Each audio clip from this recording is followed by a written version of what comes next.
ఆకాశములు దేవుని మహిమను వివరించుచున్నవి, అంతరిక్షము ఆయన చేతి పనిని ప్రచురపరచుచున్నది. పగటికి పగలు బోధ చేయుచున్నది, రాత్రికి రాత్రి జ్ఞానము తెలుపుచున్నది. వాటికి భాష లేదు, మాటలు లేవు, వాటి స్వరము వినబడదు. ఈరోజు చూస్తే బైబిల్లోని బంగారు మాటగా ఆకాశములు దేవుని మహిమను వివరించుచున్నవి.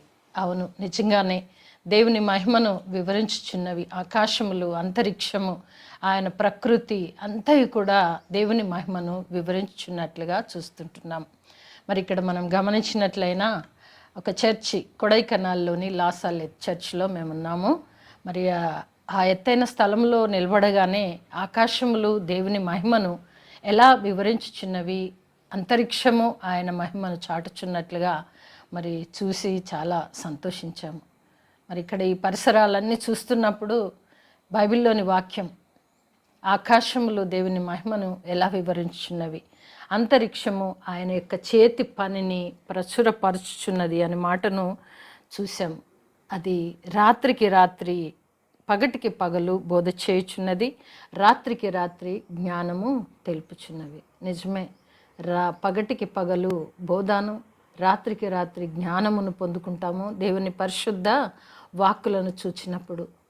మరి అక్కడ చాలామంది సందర్శకులు మరి విజిట్ చేయడానికి వస్తూ చూస్తూ ఎంతగానో సంతోషిస్తూ ఆ దేవుడు చేసిన గొప్ప కార్యములను తలపోసుకుంటూ ఉన్నటువంటి సమయము, సందర్భము అని చెప్పొచ్చు.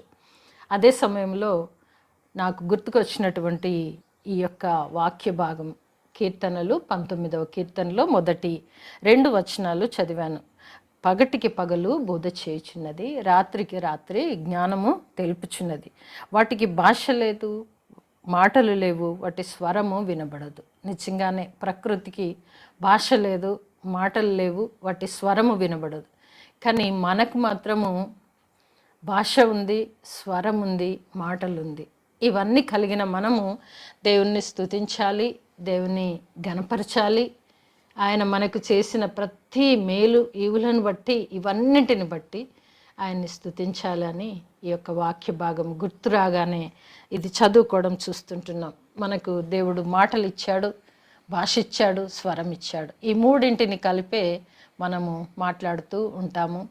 మనం స్వరము వినిపించాలి అని అంటే ఎలా వినిపించాలి అని కూడా మనము చాలాసార్లు ఒకరితో ఒకరం మాట్లాడుకుంటూ, ఒకరితో ఒకరు కష్ట సుఖాలు పంచుకుంటూ దేవుని వాక్కును కూడా ప్రచురించే బిడ్డలంగా ఉండాలని ఈరోజు మనం ధ్యానించుకుంటున్నాం.